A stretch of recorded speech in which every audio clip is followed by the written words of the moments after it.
Bienvenidos a nuestra primera clase de Exploremos el Antiguo Testamento. Ojalá ya tengan lista su libreta de apuntes y su Biblia porque vamos a aprender cosas muy interesantes. Vamos a iniciar de una vez con todo este curso y vamos a iniciar con una pregunta que es muy importante y es ¿por qué estudiar el Antiguo Testamento? Cuando nosotros hablamos de esta pregunta del por qué nos estamos diciendo cuál es el propósito por el cual estamos estudiando el Antiguo Testamento y en cierta manera esto va a determinar nuestra pasión al ir en esta aventura del Antiguo Testamento. Entonces es una pregunta importante y creo que si nosotros no la resolvemos de la manera correcta, no vamos a terminar este curso y nos vamos a desmotivar en la lectura de los libros del Antiguo Testamento. Entonces es por eso que quiero darles algunas razones de por qué estudiar el Antiguo Testamento. No son todas las razones que podríamos encontrar, pero sí creo que son una plataforma que nos van a ayudar para encontrar la gasolina necesaria para esta aventura de explorar las líneas, los libros y el contenido del Antiguo Testamento. Entonces es muy común inicialmente que nosotros nos demos cuenta que muchas personas se acercan y dicen, bueno, ¿por qué estudiar el Antiguo Testamento? Pues porque ahí nosotros encontramos el anuncio del Mesías.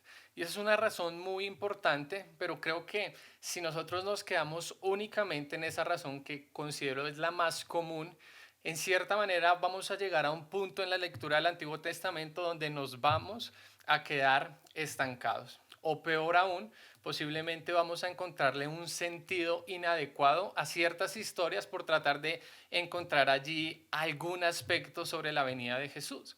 Y es por eso que me gustaría decirte que el Antiguo Testamento dedica muchas más páginas a contarnos las historias sobre Abraham, Moisés, Samuel, David, que a anunciarnos la venida del Mesías. Incluso sobre Moab, que es un pueblo que no tiene mucho protagonismo, también encontramos más contenido que se nos hable de Moab que sobre las profecías mesiánicas. Así que si ese es nuestro propósito o si ese es el por qué nosotros estudiamos el Antiguo Testamento, nos vamos a quedar cortos, nos vamos a quedar en la superficie. Así que quiero sugerirte que nosotros podamos ver algunos otros motivos del por qué mirar y por qué estudiar el Antiguo Testamento. Me parece que la principal de ellas tiene que ver con que el Antiguo Testamento nos ayuda a conocer a Dios. Y acá nuevamente hay dos formas de acercarnos a esto de conocer a Dios y es una, la opción de Marción de Silope, la foto que ustedes están viendo en pantalla. Este hombre es muy conocido en la historia de la iglesia, en la historia del cristianismo, porque prácticamente se le conoce a él como el primer hereje del cristianismo. ¿Y cuál era la herejía o cuál era esa doctrina que no era muy correcta en él, que lo hizo considerarlo, que hizo que lo consideraran a él como una persona que tenía una doctrina o una teología errada? Bueno, él decía que el Dios de Jesús, que se nos revelaba en Jesús, no podía ser el mismo que se nos revelaba en el Antiguo Testamento. Él decía que ese Dios que se lee en las líneas del Antiguo Testamento era severo, que era más inclinado al castigo que al perdón y que en cierta manera era un Dios que estaba ansioso por la venganza. Esa era la visión que tenía Marción y desde inicio de la iglesia se consideró que eso no era correcto, que el Dios del Antiguo Testamento es el mismo Dios del Nuevo Testamento. Y posiblemente nosotros afirmamos esto, pero en nuestra forma de pensar prácticamente tenemos algo de Marción en nosotros y creemos que ese Dios que encontramos en las líneas del Antiguo Testamento, ese Dios que podemos conocer en el Antiguo Testamento, es un Dios que está bastante enojado. Entonces esa es la primera opción con la que podemos conocer a Dios y me gustaría recomendarte que no lo conozcas de esa manera porque la Biblia y el Antiguo Testamento nos da muchas razones para creer que Dios no está enojado. Así que me gustaría que pudiéramos conocerlo de la siguiente opción y tiene que ver más con el Dios que se revela a Moisés. Y es un pasaje que me encantaría que tú subrayaras en tu Biblia porque en ella nosotros encontramos una autodefinición de Dios. En Éxodo capítulo 34, entre los versículos 6 y 7, Dios está hablando a Moisés y le está en cierta manera diciéndole, bueno, me voy a revelar a ti y este es quien yo soy. Así que acompáñame a leer esto tan interesante. Dice, pasando delante de él proclamó, el Señor, Dios clemente y compasivo, lento para la ira y grande en amor y fidelidad, que mantiene su amor hasta 1000 generaciones después y que perdona la iniquidad, la rebelión y el pecado, pero que no deja sin castigo al culpable, sino que castiga la maldad de los padres en los hijos y en los nietos hasta la tercera y la cuarta generación. Otras versiones hablan e introducen este primer pasaje de la siguiente manera. El Señor es Dios compasivo, clemente, paciente, misericordioso y fiel. Es en cierta manera como si Dios se autodefine con 5 adjetivos que no tienen nada que ver con esa imagen de Marción de un Dios que castiga todo el tiempo, que está enojado, sino que es un Dios que es clemente, que es fiel, que es compasivo. Y ese es el lente con el que yo te propongo que nosotros podamos conocer al Dios del Antiguo Testamento. Si bien es verdad que Dios no tolera el mal, nosotros también debemos tener en cuenta que según este pasaje, la capacidad de perdonar de Dios es infinitamente superior a su capacidad de castigar. Nosotros podríamos decir que la misericordia se extiende a 1000 generaciones y que el castigo solo abarca 4 generaciones. Y esto no es una invitación a tomarlo literalmente, sino que es un contraste, es subrayar un contraste en que la capacidad de Dios de amarnos y de perdonarnos es muchísimo más grande que ese mensaje de un Dios que todo el tiempo está ansioso de castigar. Y esta idea que nosotros leemos en Éxodo capítulo 34 también es una idea que nosotros vamos a encontrar en diferentes pasajes de la Biblia, como el Salmo 86:15, el Salmo 103 todo, el Salmo 145. Hay otros pasajes que no hemos mencionado acá, pero que nos recalcan esa idea. Y para recalcar esta idea de ese Dios que nos ama y también que nos perdona, podríamos incluso mirar en el libro de Oseas, porque Oseas recoge muy bien esa lucha interna que hay en Dios cuando se ve forzado a castigar. Y Oseas capítulo 11 nos habla de Dios como un padre y de Israel como un hijo rebelde que según la ley debe ser castigado. Y mira lo que dice este pasaje tan interesante. Dice Oseas capítulo 11, versos 8 y 9. ¿Cómo podré dejarte, Efraín, entregarte a ti, Israel? ¿Cómo dejarte como a Atma, tratarte como a Seboín? Me da un vuelco el corazón, se me conmueven las entrañas. No ejecutaré mi condena y no volveré a destruir a Efraín, que yo soy Dios y no hombre, el santo en medio de ti y no enemigo devastador, y no enemigo devastador. Normalmente nosotros decimos que Dios, por ser santo, no tolera el mal. Eso es como un argumento que nosotros realmente repetimos mucho, pero acá, o sea, se está diciendo algo muy diferente y es que por esa misma santidad, precisamente porque Dios es santo, se le revuelven las entrañas y deciden perdonarnos. Quiero reforzar en ti esa idea de que el Dios que encontramos en el Antiguo Testamento es el mismo Dios bondadoso, que Dios de Padre que nosotros encontramos en el Nuevo Testamento. Así que si quieres conocer a Dios, la invitación que tenemos en este curso es que no lo tienes que ver, el Dios del Antiguo Testamento, como un enemigo devastador. Ahora, hay otros mensajes y otras razones por las cuales estudiar el Antiguo Testamento. Me gustaría mencionar que no solamente se trata del amor que Dios tiene a Israel y el amor que Dios tiene a la iglesia en estos tiempos, sino que nosotros en el Antiguo Testamento vamos a darnos cuenta del amor que Dios tiene a los no israelitas.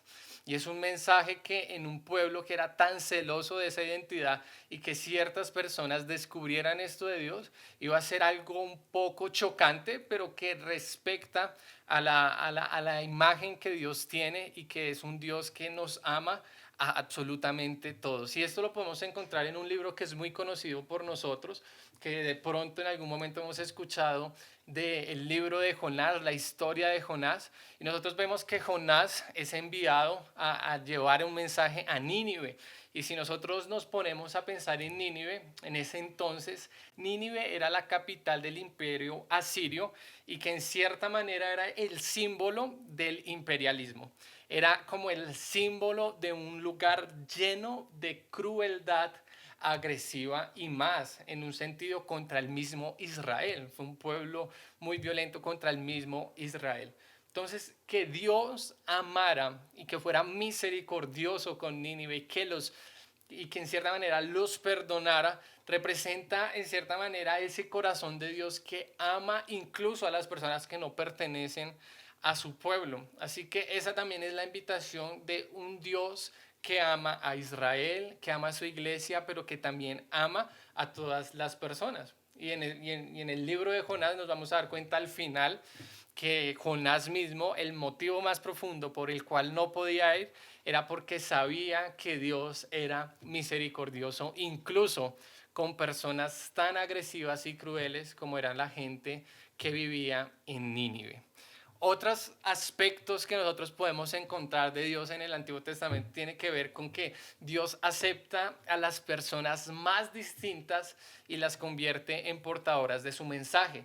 Y esto me parece interesante porque nosotros normalmente somos intolerantes. Entonces, si vemos que una persona no es tan estable, nosotros no le vamos a permitir un micrófono, no le vamos a permitir que escriba algo, o nosotros simplemente no lo vamos a dejar que crezca en su ministerio. Pero es interesante que el escritor del libro de Eclesiastés es una persona que es para nada optimista. Una persona que podríamos decir que no cree en nada ni en nadie y que si nosotros lo vemos a la luz de los ojos de la iglesia del siglo XXI, diríamos, es una persona que no tiene nada para dar, es una persona que no nos puede dar un mensaje a nosotros, pero que a través de los lentes del Dios del Antiguo Testamento vemos que es una persona que tiene un mensaje para dar y que vemos que es una persona que es aceptada por Dios y que además es usada por Dios y eso es muy interesante de rescatar. Así que también te animo a que estas ideas que nosotros encontramos del Dios del Antiguo Testamento nos ayuden a cambiar nuestra forma de pensar y nuestra forma de actuar con las personas que están en nuestra iglesia y fuera de ellas, para que nuestro lenguaje sea más parecido al lenguaje de Dios. Otra razón que te quiero dar para que estudies y para que me acompañes en esta exploración del Antiguo Testamento, del por qué lo estudiamos, es que en el Antiguo Testamento encontramos el ejemplo de algunos hombres. Y estos hombres me gusta porque es en cierta manera que nos enseñan a vivir la fe con sus contextos, con sus errores y con las actividades concretas que ellos hicieron. Es prácticamente que en el Antiguo Testamento nosotros vamos a encontrar no superhombres, sino hombres de carne y hueso, con virtudes, con fallas, con momentos de victoria, pero también con momentos de desilusión. Te animo a pensar, por ejemplo, en Job, donde él tiene una lucha con Dios, donde en una parte se revela, en otra parte interroga a Dios, en otra parte incluso blasfema contra él. Y es algo que nos permite ver personas que son de carne y hueso. Por ejemplo, si este mensaje lo estás viendo y tienes una crisis con tu vocación, con tu llamado, también podríamos pensar en Jeremías, que es una persona también que en esos momentos de crisis también incluso se la manifiesta a Dios. Y podríamos decir, wow, Jeremías, tremendo profeta, pero también nos muestra que este profeta tuvo su crisis de vocación. Y otra razón que te quería dar respecto a este ejemplo de algunos hombres tiene que ver con que en un pasaje del Nuevo Testamento, en Hebreos capítulo 11, hay una parte que nosotros conocemos como los héroes de la fe o como el panteón de la fe donde están los héroes de la fe. Y el autor del libro de Hebreos podría haber escogido algunas personas cercanas a él, pero todas las personas que están en esa lista son personas y son modelos del Antiguo Testamento. y para que tú disfrutes realmente y tú veas cómo Dios alaba la fe de personas imperfectas, que tú puedas como entender en cierta manera ese mensaje de Hebreos 11, tienes que entender quiénes son esas personas en el Antiguo Testamento. Yo pongo este ejemplo porque me gusta mucho y es que el año pasado la mayoría de nosotros disfrutaba de una película que se llamó Endgame, Avengers Endgame, y fue una película supremamente importante para muchísimas personas, donde ya me incluyo. Y esa película hay dos formas de verla. Si tú solamente viste esa película y simplemente no conoces la historia que hay detrás de esa película, simplemente vas a decir, ah, hay ciertos personajes, ah, murió este, pero no importa. Y podrías decir, sí, es una buena película y tiene muy buenos efectos especiales. Pero si tú como yo sabes toda la historia que hay detrás de Avengers Endgame, todas las películas que hay detrás, tú disfrutas esa película de inicio a fin. Y eso también nos va a ayudar con el Nuevo Testamento. No conocer Endgame, sino conocer el Antiguo Testamento va a alumbrar nuestros ojos en la lectura del Nuevo Testamento, como por ejemplo en Hebreos capítulo 11. Otra razón que te quiero regalar para que nosotros estudiemos juntos el Antiguo Testamento tiene que ver con esa dimensión sociopolítica que encontramos en él.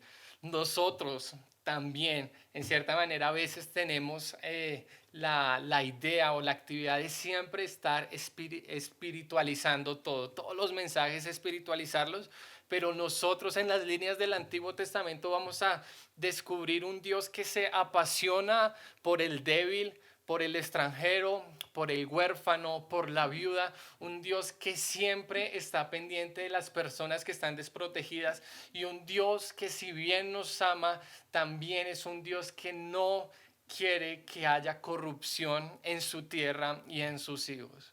Y para nosotros eso pega muy fuerte porque estamos envueltos en un mar de corrupción donde se espera también de nosotros ser una voz profética, porque los profetas, y eso lo veremos más adelante en nuestra clase, no solamente eran personas que, y más que todo, no se trataba de personas que miraran el futuro, sino personas que denunciaban las injusticias y que comunicaban el corazón de Dios. Así que esa dimensión sociopolítica también es una razón importante y muy importante incluso para nosotros hoy en día de estudiar el Antiguo Testamento y descubrir ese Dios que tiene misericordia por las personas que no la están pasando bien por culpa de personas que están actuando de manera incorrecta. Mira lo que dice el libro de Isaías capítulo 1 verso 17.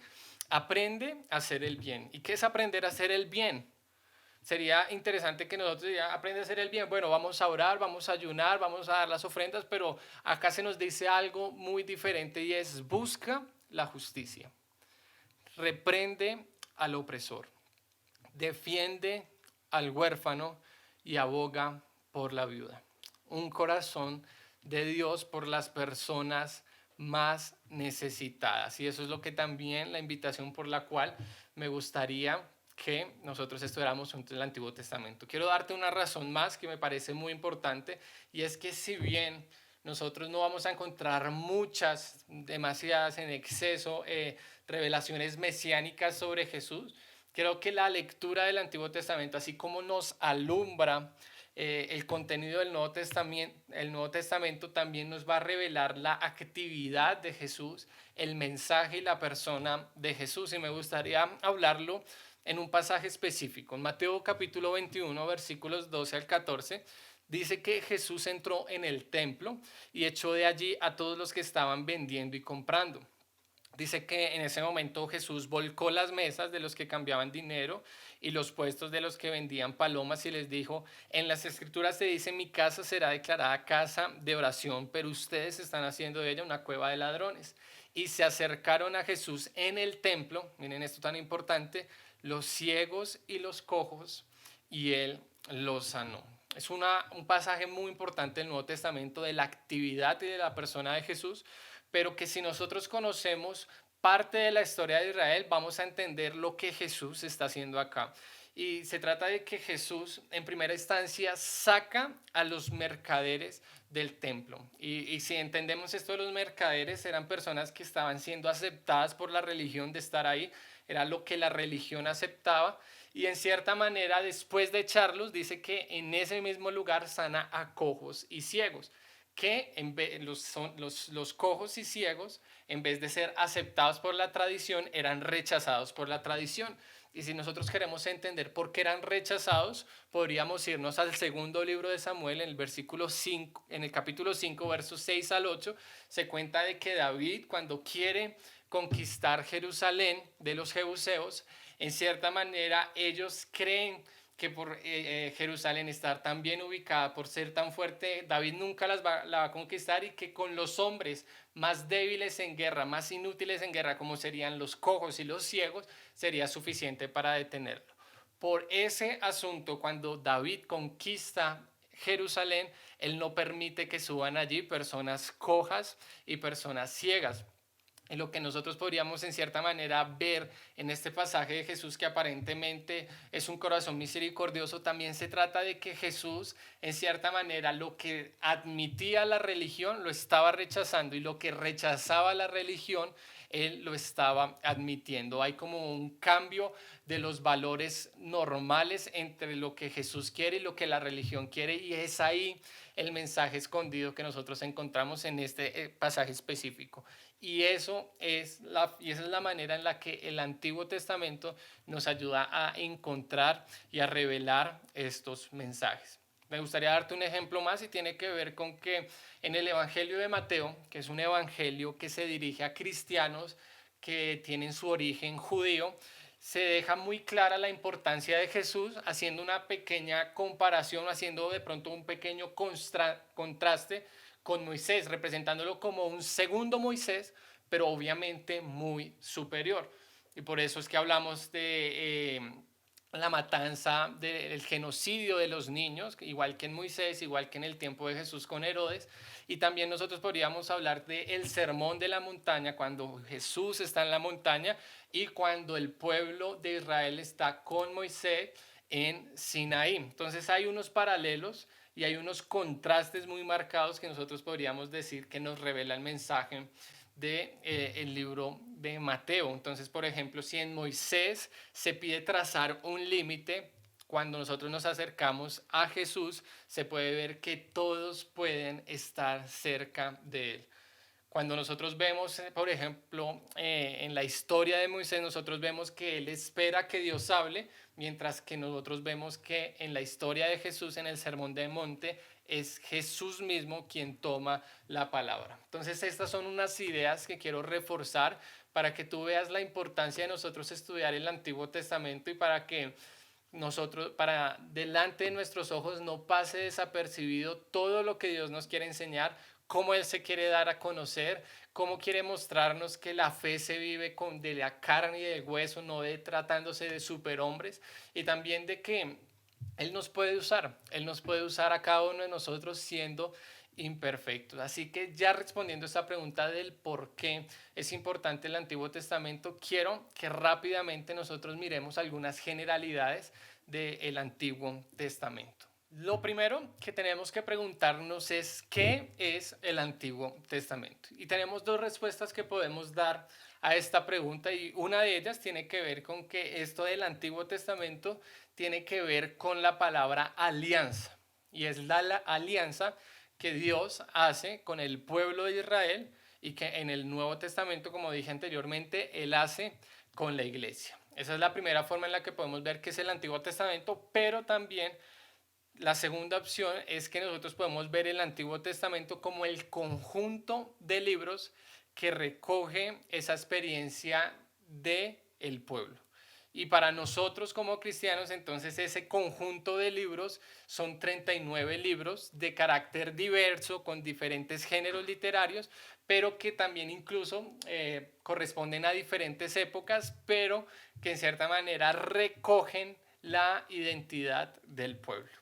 Entonces, una de las primeras cosas que nosotros tenemos que mencionar en este punto del Antiguo Testamento es que el Antiguo Testamento no contiene toda la producción literaria de Israel. Y te digo esto porque en algunos pasajes del Antiguo Testamento tú te vas a dar cuenta que se mencionan libros que no están en la Biblia. Y, por ejemplo, el libro de los justos, las guerras de Yahweh, los anales de los reyes de Israel, son libros que se mencionan pero que no están, y eso tiene que ver porque no hicieron parte de la selección para la fe. O sea, podemos nosotros decir en cierta manera que este Antiguo Testamento es una selección desde la fe y para la fe.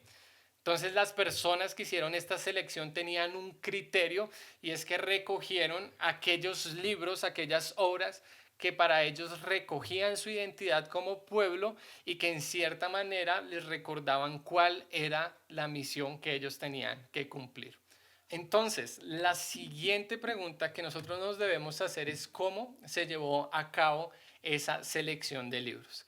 Y es una historia larga que contar, pero si tenemos que decir algunas cosas, algunos criterios generales, es que primero fue un proceso largo de selección. No fue algo que sucediera por arte de magia, sino que a través de los años esos libros iban siendo añadidos, iban seleccionando hasta en un punto de la historia tener el conjunto completo de lo que nosotros conocemos hoy como el Antiguo Testamento. Además, otra de las cosas que sí podemos decir que es cierta es que los primeros libros en ser reconocidos y en ser seleccionados son los 5 primeros libros de la Biblia, lo que nosotros conocemos como la Ley, el Pentateuco o la Torá. Esos primeros 5 libros de la Biblia podemos creer que fueron los primeros en ser, por decirlo así, seleccionados desde la fe para la fe de todo el pueblo de Israel y lo que seguía después de ello. Más adelante ya va a venir algo que tiene que ver con lo que es un canon reducido y un canon amplio. El canon reducido, que tiene que ver más que todo con los judíos, tiene que ver con unos libros que no se incluyeron dentro de la selección por no estar escritos en el idioma original, llamémoslo así, que fue el hebreo. Entonces, ¿qué pasó con este canon reducido? En este canon reducido nosotros no vamos a encontrar unos libros que sí encontramos en ciertas Biblias, por ejemplo, en algunas Biblias católicas, y estos libros se les reconoce como los libros deuterocanónicos. Más adelante vamos a hablar un poco de ellos, pero lo que tenemos que entender acá es que los judíos, como creían tan fuerte en la santidad de su lengua, al ver estos libros que nosotros conocemos como los deuterocanónicos, que no estaban escritos en hebreo sino en griego, consideraban que ellos manchaban las manos, es decir, que no eran inspirados. Entonces, por eso ellos dentro de su canon no dejaron que estuvieran estos libros. Ahora, respecto al canon amplio, nosotros podemos decir que estos libros corresponden un poco más a los cristianos católicos y a los cristianos protestantes, y tiene que ver que estos libros, los deuterocanónicos, los que están escritos en griego,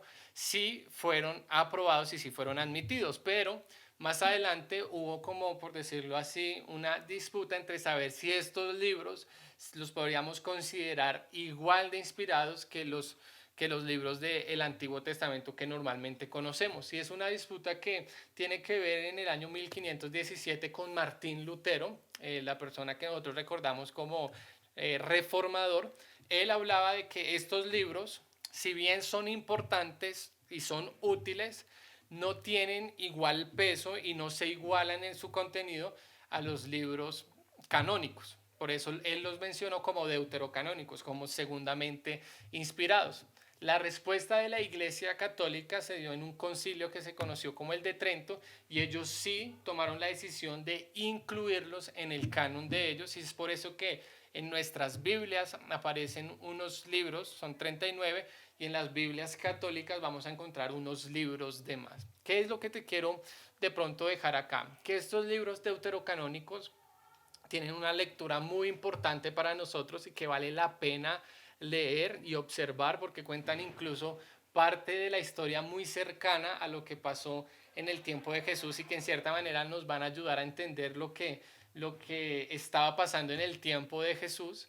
Pero también, si tú no has leído completamente tu Antiguo Testamento y si todavía estás por entenderlo, la recomendación es que por ahora nos enfoquemos en nuestro Antiguo Testamento, y que para un futuro no muy lejano tú puedas leer estos libros que encuentras en las Biblias católicas, porque de cierta manera hay un muy buen contenido en ellos que nos pueden ayudar en nuestra fe. Pero no quiere decir que uno sea más Biblia que el otro o que este sea completo, no.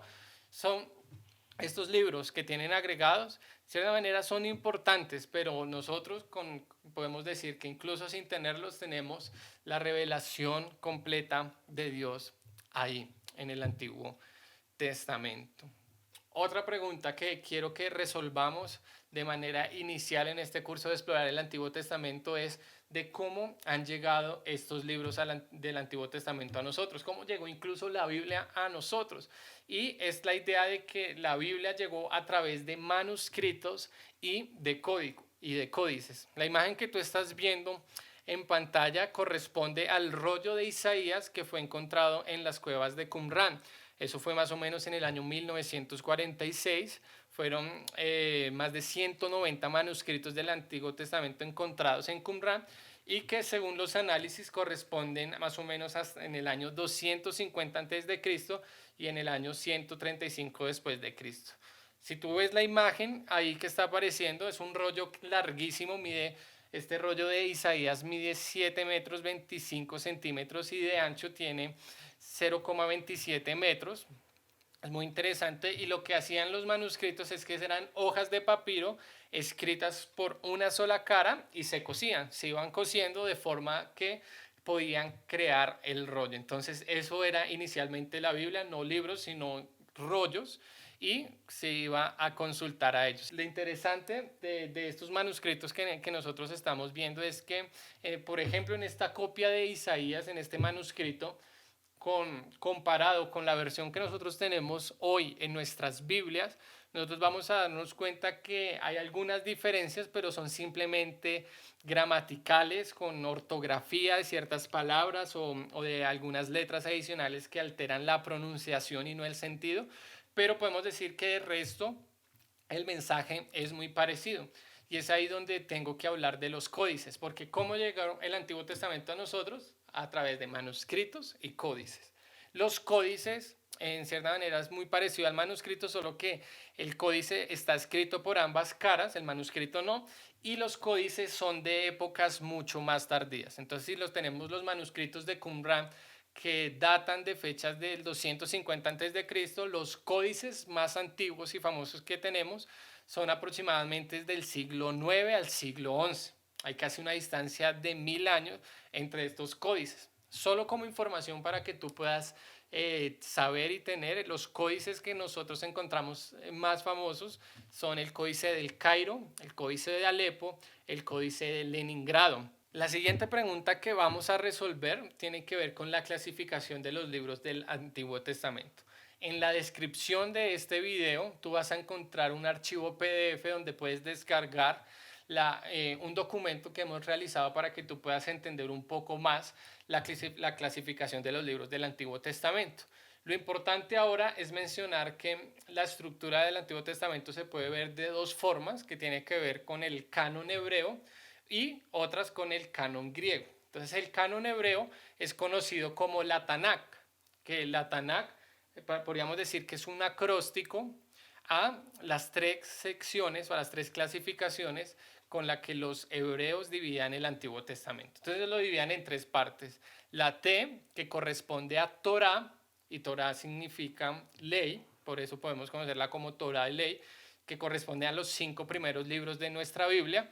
Luego ellos cogían otra sección que denominaban los Nebim, que los Nebim nosotros los conocemos como profetas, eso es lo que quiere decir, y ellos no los dividían entre profetas menores o mayores, sino entre profetas anteriores y posteriores. Entonces, entre los profetas anteriores nosotros vamos a encontrar el libro de Josué, de Samuel, de Reyes, y nosotros los profetas posteriores ya vamos a encontrar los profetas que normalmente nosotros conocemos.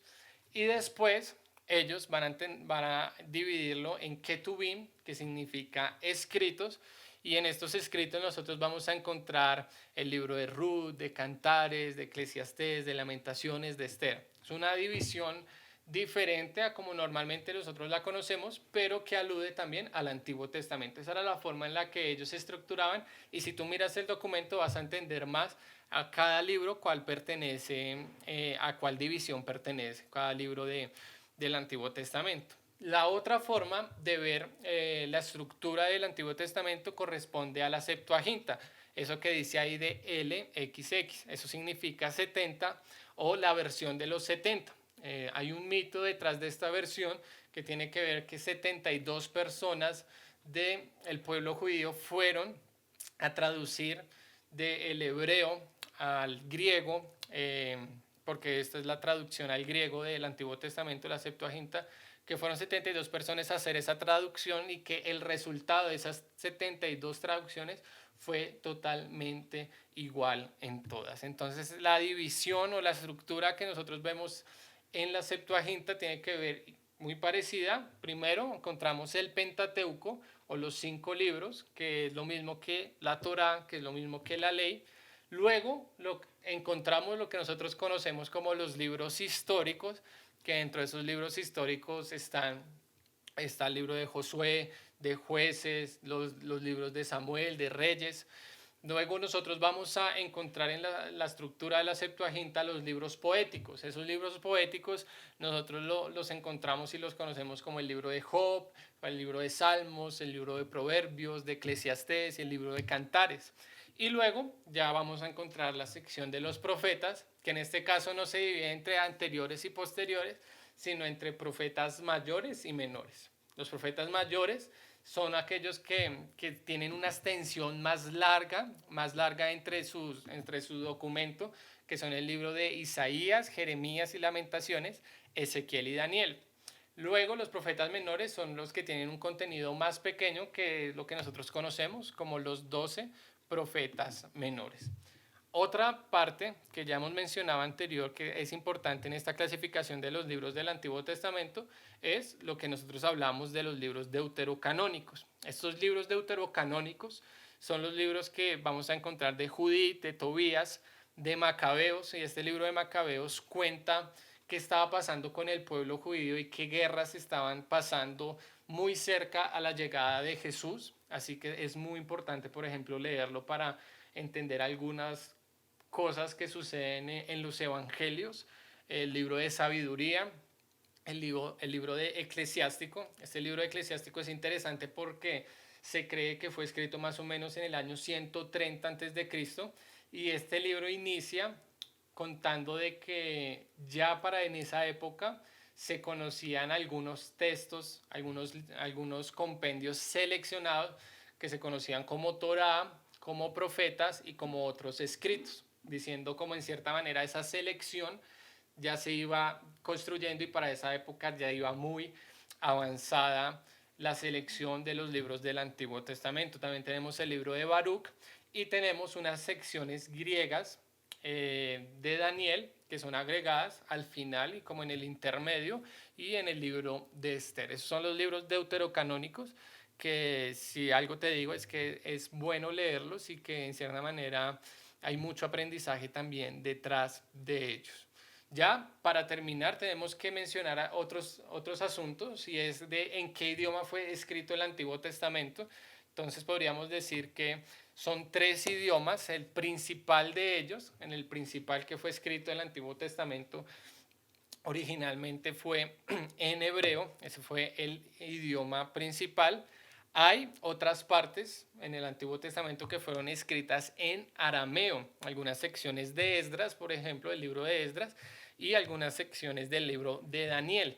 Algo que sí tenemos que tener en claro es que si bien el Antiguo Testamento fue escrito en su mayoría en hebreo, en los tiempos en los que se escribió el Antiguo Testamento, la lengua más común y más hablada era el arameo. Fue una lengua aún mucho más importante. ¿Por qué? Porque fue el idioma del imperio asirio. Pero podríamos decir que también, si hay algo que destacar entre el hebreo y el arameo, es que son lenguas que están muy emparentadas, son lenguas que son, en cierta manera, tienen bastante en común.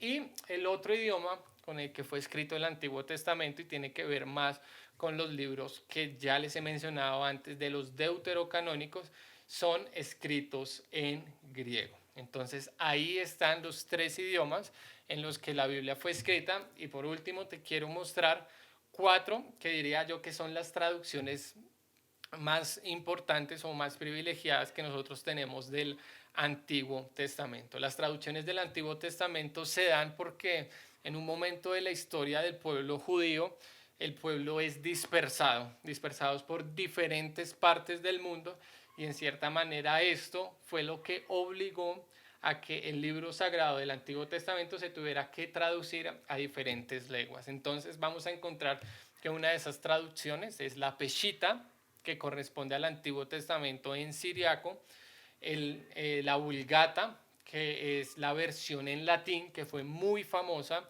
en tiempos antes de la Reforma, esa traducción de la Biblia.